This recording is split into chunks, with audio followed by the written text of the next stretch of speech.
Hi friends, welcome back to the channel Tanipriya vlogs and creations. ಇವತ್ತಿನ ವಿಡಿಯೋದಲ್ಲಿ ನಾನು ಯಾವತ್ತೂ ತೋರಿಸಿಲ್ಲ ನಾನು ಅಂತಹ ಡಿಸೈನನ್ನು ತೋರಿಸ್ತಾ ಇದ್ದೀನಿ. ಹೊಸ ರೀತಿಯ ಸೀರೆ ಕುಚ್ಚಿದು ಡಿಫ್ರೆಂಟ್ ಆಗಿ ಬರುತ್ತೆ. ಬೀಡ್ಸ್ಗಳನ್ನು ಬಳಸಿ ಹಾಕುವಂತಹ ಡಿಸೈನು. ಇದಕ್ಕೆ ಮೊದಲೇ ಈ ಥರ ಟಸಲ್ಸ್ಗಳು ಬೇಕಾಗುತ್ತೆ. ಇದು ನೋಡಿ 127 ಟಸಲ್ ಇದೆ. ಡಬಲ್ ಮಾಡ್ಕೊಂಡಾಗ 247 ಟಸಲ್ ಇದು. ಟಸಲ್ಸ್ಗಳನ್ನು ಯಾವ ಥರ ಮಾಡಬೇಕಂತ ಆಲ್ರೆಡಿ ನಾನು ಅಪ್ಲೋಡ್ ಮಾಡಿದ್ದೀನಿ. ಬೇಕು ಅಂದರೆ ಲಿಂಕ್ ಅಂತ ಕಮೆಂಟ್ ಮಾಡಿ. ನೆಕ್ಸ್ಟ್ ಈ ಡಿಸೈನ್ ಅಂತೂ ತುಂಬ ಅಂದರೆ ತುಂಬ ಚೆನ್ನಾಗಿದೆ. ವಿಡಿಯೋನ ಸ್ಕಿಪ್ ಮಾಡದೆ ಕೊನೆವರೆಗೂ ನೋಡಿ. ಈ ಡಿಸೈನನ್ನು ಮಾಡ್ಕೊಳ್ಳೋದಕ್ಕೆ ಕಾಟನ್ ಥ್ರೆಡ್ 4 ಎಳೆ ಪೋಣಿಸ್ಕೊಂಡು ಇಟ್ಕೊಂಡಿದ್ದೀನಿ. ಈ ಥರ ಒಂದು ನಾರ್ಮಲ್ ನೀಡಲ್ಗೆ ಪೋಣಿಸ್ಕೊಂಡು, ಹಾಗೆ ಈ ಥರ 3 mm ಇರುವಂತಹ ಬೀಡ್ಸ್ಗಳನ್ನು ಬಳಸ್ತಾ ಇದ್ದೀನಿ. ಇಲ್ಲಿ ಪರ್ಲ್ಸ್ ಕೂಡ ನೀವು ಬಳಸ್ಕೋಬೋದು. ಯಾವ ಥರ ಅಂತ ನೋಡೋಣ. ಮೊದಲು ನಾನೀಗ ಸೂಜಿಗೆ 10 ಬೀಡ್ಸ್ಗಳನ್ನು ಪೋಣಿಸ್ಕೋತೀನಿ. ಬೀಡ್ಸ್ ದೊಡ್ಡ ಸೈಜ್ ಬೇಕಿದ್ರೆ ದೊಡ್ಡ ಸೈಜ್ ಕೂಡ ತಗೊಳ್ಳಿ. ಸೀರೆ ಕುಚ್ಚಿಗೆ ಆದರೆ ಇದೇ ಕರೆಕ್ಟು. ಈಗ ನಾನು ತೋರಿಸ್ತಿದ್ದೀನಲ್ಲ, ಇದನ್ನು ನೀವು ಬ್ಲೌಸ್ಗೂ ಕೂಡ ಡೆಕೋರೇಟಿವ್ ಮಾಡ್ಬೋದು. ಹಾಗೆ ಮನೆಗಳಿಗೂ ಕೂಡ ಡೆಕೋರ್ ಮಾಡ್ಬೋದು. ಬ್ಲೌಸ್ಗಳು ಸಿಂಪಲ್ ಆಗಿದ್ದರೆ ಈ ಡಿಸೈನನ್ನು ಕೂಡ ನೀವು ಮಾಡ್ಕೋಬೋದು. ಮೊದಲು 10 ಬೀಡ್ಸ್ಗಳನ್ನು ಪೋಣಿಸ್ಕೋತೀನಿ. 10 ಬೀಡ್ಗಳನ್ನು ಪೋಣಿಸಿದ ಮೇಲೆ ನೋಡಿ ಈ ಥರ ಇಟ್ಕೊಳ್ಳಿ. ಇವಾಗ ಇದನ್ನು ನಾನು ಯಾವ ಥರ ತೋರಿಸ್ತಿದ್ದೀನೋ ಆ ಥರ ಮಾಡ್ಕೊಳ್ಳಿ. ಇದಕ್ಕೆ ಗಂಟನ್ನು ಹಾಕ್ಕೋಬೇಕು. ಈ ಥರ ನೋಡಿ, ಈ ಥರ ರೌಂಡಾಗಿ ಬರಲಿ. ಈ ಥರ ಗಂಟು ಹಾಕ್ಕೊಳ್ಳಿ. ಇದು ಒಂದು ಡಿಫ್ರೆಂಟ್ ಆಗಿರುವಂತಹ ಡಿಸೈನು. ಯಾರೂ ಕೂಡ ತೋರಿಸಿಲ್ಲ ಈ ಥರ ಡಿಸೈನು. ಹೊಸ ಥರ ಟ್ರೈ ಮಾಡಿದ್ದೀನಿ. ನಿಮಗೂ ಕೂಡ ಇಷ್ಟ ಆಗುತ್ತೆ ಅಂತ ತಿಳ್ಕೊಂಡಿದ್ದೀನಿ. ಈ ಥರ ಗಂಟನ್ನು ಕಟ್ಟಿದ ಮೇಲೆ ಈ ಥ್ರೆಡನ್ನು ಕಟ್ ಮಾಡ್ಕೋಬೇಕು. ಓಕೆ, ನೆಕ್ಸ್ಟ್ ಇವಾಗ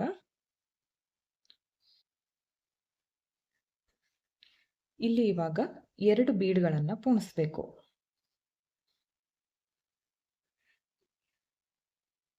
ಡೈರೆಕ್ಟಾಗಿ ಇದೇ ನೀಡಲ್ಗೆನೆ 2 ಬೀಡ್ಗಳನ್ನು ಪೋಣಿಸ್ಕೋತೀನಿ. ನೋಡಿ, ಕನ್ಫ್ಯೂಸ್ ಮಾಡ್ಕೊಳಕ್ಕೆ ಹೋಗಬೇಡಿ.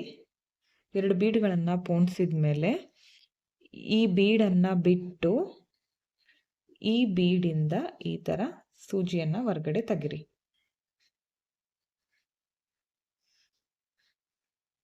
ನೋಡಿ, ಈ ಥರ ಮತ್ತೆ 2 ಬೀಡ್ಗಳನ್ನು ಪೋಣಿಸ್ಕೊಳ್ಳಿ. ನೀವು ಇದನ್ನು ಸ್ಕಿಪ್ ಮಾಡದೆ ನೋಡಿದರೆ ಮಾತ್ರ ಅರ್ಥ ಆಗುತ್ತೆ, ಇಲ್ಲ ಅಂದರೆ ಇಲ್ಲ. ಮತ್ತೆ 2 ಬೀಡ್ಗಳನ್ನು ಪೋಣಿಸ್ಕೊಂಡ್ಮೇಲೆ ನೆಕ್ಸ್ಟ್ ಈ ಬೀಡನ್ನು ಬಿಟ್ಟು ಈ ಬೀಡಿಂದ ಈ ಥರ ಸೂಜಿಯನ್ನು ಹೊರಗಡೆ ತೆಗಿಬೇಕು. ಮತ್ತೆ ಇದಕ್ಕೆ 2 ಬೀಡ್ಗಳನ್ನು ಪೋಣಿಸ್ತೀನಿ.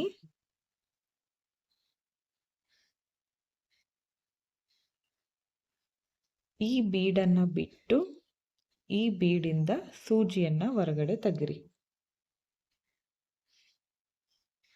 ನೋಡಿ, ಈ ಥರ ಬರುತ್ತೆ. ಇನ್ನೊಂದು ಸ್ಟೆಪ್ ಇದೆ.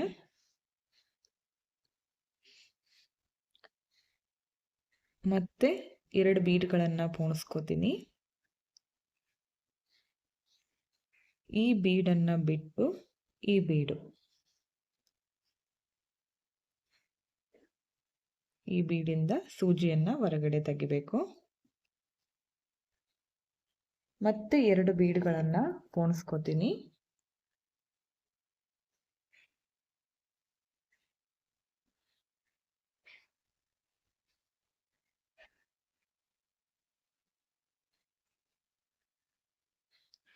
ಈ ಬೀಡನ್ನು ಬಿಟ್ಕೊಂಡು ಈ ಬೀಡಿಂದ ಹೊರಗಡೆ ತೆಗಿಬೇಕು. ನೋಡಿ, ಈ ಥರ ಬರುತ್ತೆ. ನೆಕ್ಸ್ಟ್ ಇವಾಗ ಇಲ್ಲಿಂದನೇ ಈ ಬೀಡ್ ಒಳಗಡೆಗೆ ಈ ಥರ ನೀಡಲ್ ಹಾಕಿ ತೋರಿಸ್ತೀನಿ. ನೋಡಿ, ಇಲ್ಲಿ ದಾರ ಇದೆಯಲ್ಲ, ಇದರ ಪಕ್ಕ ಇರುವಂತಹ ಇದು ಬೀಡ್ಗೆ ಈ ಥರ ಸೂಜಿಯನ್ನು ಹಾಕಿ ಒಂದು ಬೀಡನ್ನು ಪೋಣಿಸ್ಕೋತೀನಿ. ಇದಕ್ಕೆ ಒಂದು ಬೀಡನ್ನು ಪೋಣಿಸಿದ ಮೇಲೆ ಇವಾಗ ಏನು ಮಾಡಬೇಕಂದ್ರೆ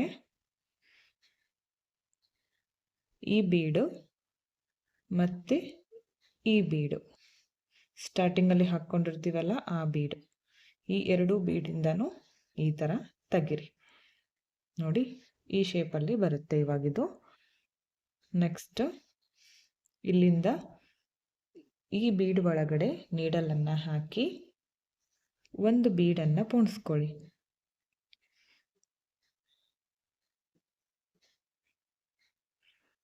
ಈ ಬೀಡ್ ಪೋಣಿಸಿದ ಮೇಲೆ ಈ ಬೀಡು ಮತ್ತು ಈ ಬೀಡಿಂದ ಹೊರಗಡೆ ತೆಗಿಬೇಕು. ನೋಡಿ ಈ ಶೇಪಲ್ಲಿ ಬರುತ್ತೆ. ನೆಕ್ಸ್ಟ್ ಇಲ್ಲಿಂದಾನೆ ಮತ್ತೆ ಇವಾಗ ಈ ಬೀಡ್ ಒಳಗಡೆ ಹಾಕಿ ಇನ್ನೊಂದು ಪೋಣಿಸ್ಕೋತೀನಿ. ಈ ಡಿಸೈನ್ಗೆ ನೀವು ಎಲ್ಲಾದರೂ ಒಂದು ಕಡೆ ಸ್ಕಿಪ್ ಮಾಡಿದರೂ ಕೂಡ ನಿಮಗೆ ಡಿಸೈನ್ ಆಗ್ತಾನೆ ಆಗೋದಿಲ್ಲ. ಈ ಬೀಡಿಂದ ಹೊರಗಡೆ ತೆಗಿರಿ. ನೆಕ್ಸ್ಟ್ ಈ ಬೀಡ್ ಒಳಗಡೆ ಹಾಕಬೇಕು. ಇವಾಗ ಒಂದು ಬೀಡನ್ನು ಪೋಣಿಸ್ಕೊಂಡು ಈ ಬೀಡು ಮತ್ತು ಈ ಬೀಡಿಂದ ಹೊರಗಡೆ ತೆಗಿಬೇಕು. ನೋಡಿ ಸೇಮ್ ಸ್ಟಾರ್ ಥರ ಬಂದಿದೆ. ಇನ್ನೊಂದು ಸ್ಟೆಪ್ ಇದೆ, ಆಯಿತು, ಲಾಸ್ಟ್ ಒನ್ ಇದು. ಇದ್ರ ಒಳಗಡೆ ಹಾಕಿ ಆದಷ್ಟು ಕಲರ್ ಹೋಗದೆ ಇರುವಂತಹ ಬೀಡ್ಸ್ಗಳನ್ನು ಬಳಸಿ. ಈಗ ಈ ಎರಡು ಬೀಡಿಂದನೂ ಹೊರಗಡೆ ತೆಗಿಬೇಕು. ನೋಡಿ ಈ ಥರ ಸ್ಟಾರ್ ಶೇಪಲ್ಲಿ ಬರುತ್ತೆ. ನೆಕ್ಸ್ಟ್ ಇವಾಗ ಇದಕ್ಕೆ ರೆಡಿ ಮಾಡ್ಕೊಂಡಿರುವಂತಹ ಟಜಲನ್ನು ಹಾಕ್ತೀನಿ.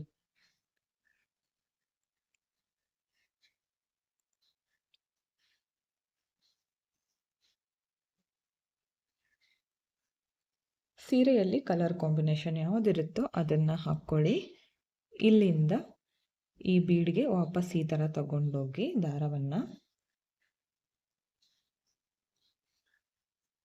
ಸ್ವಲ್ಪ ಹ್ಯಾಂಗಿಂಗ್ ಥರ ಬಿಟ್ಕೊಳ್ಳಿ, ಟೈಟಾಗಿ ಎಳೆಬೇಡಿ.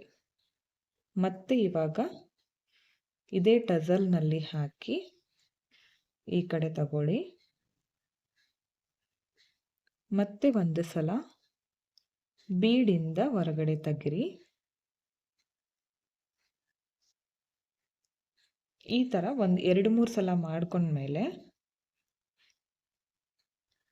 ಇವಾಗ ಇಲ್ಲಿಂದ ಇದನ್ನು ಕೆಳಗಡೆ ತಗೊಂಡೋಗಿ ಈ ಥರ ತಗೊಂಡೋಗಿ ಈ ದಾರವನ್ನು ಕಟ್ ಮಾಡಿ.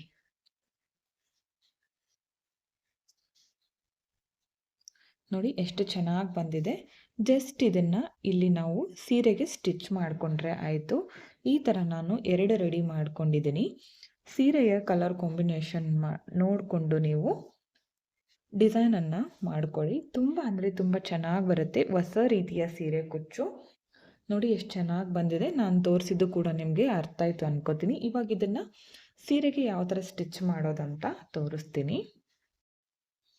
ನೆಕ್ಸ್ಟ್ ಇವಾಗ ಸೀರೆಗೆ ಯಾವ ಥರ ಸ್ಟಿಚ್ ಮಾಡೋದು ಅಂತ ತೋರಿಸ್ತಾ ಇದ್ದೀನಿ. ಈ ಥರ ಕಾಟನ್ ಥ್ರೆಡ್ ತೊಗೊಂಡಿದ್ದೀನಿ. ಸೀರೆ ಯಾವ ಕಲರ್ ಇರುತ್ತೋ ಅದೇ ಕಲರ್ ಕಾಟನ್ ಥ್ರೆಡನ್ನು ತಗೊಳ್ಳಿ. ಸ್ಟಾರ್ಟಿಂಗಲ್ಲಿ 4 ಎಳೆ ತೊಗೊಂಡಿದ್ದೀನಿ. ಸ್ಟಾರ್ಟಿಂಗಲ್ಲಿ ಈ ಥರ ಲಾಕ್ ಮಾಡ್ಕೋಬೇಕು.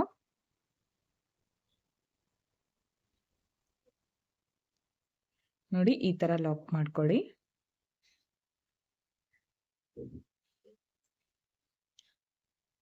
ಈ ಥರ ಲಾಕ್ ಮಾಡ್ಕೊಂಡ್ಮೇಲೆ ಒಂದು ಬೀಡನ್ನು ಹಾಕ್ತೀನಿ.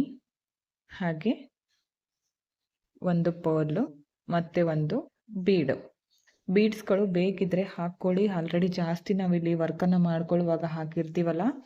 ಬೇಡ ಅಂದರೆ ನೀವು ಬೀಡ್ಸ್ಗಳನ್ನು ಸ್ಕಿಪ್ ಮಾಡ್ಕೋಬೋದು. ಇವಾಗ ಇದಕ್ಕೆ ಈ ಥರ ಹಾಕ್ಕೊಂಡು ಮತ್ತೆ ಈ ಬೀಡಿಂದ ಕೆಳಗಡೆಯಿಂದ ಮೇಲ್ ತಗೊಂಡೋಗ್ಬೇಕು.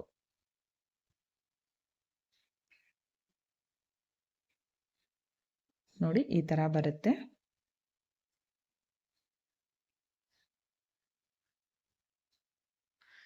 ಇವಾಗ ಇಲ್ಲಿ ಲಾಕನ್ನು ಮಾಡ್ಕೋತೀನಿ.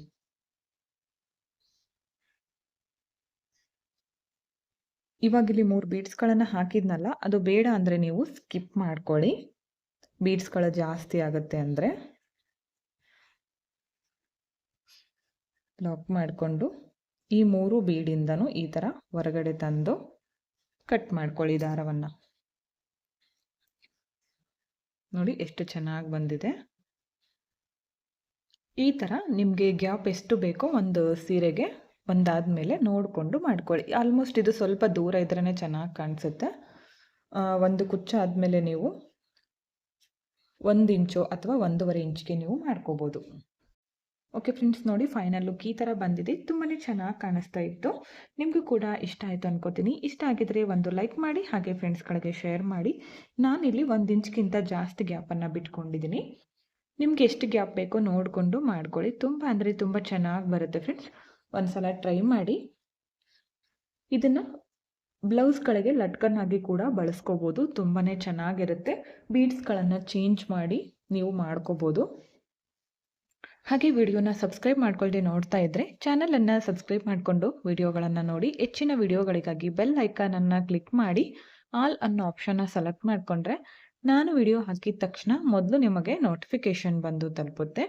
ವಿಡಿಯೋನ ಸ್ಕಿಪ್ ಮಾಡದೆ ಕೊನೆವರೆಗೂ ನೋಡಿದ್ದಕ್ಕೆ thank you friends. Thank you for watching. Thank you.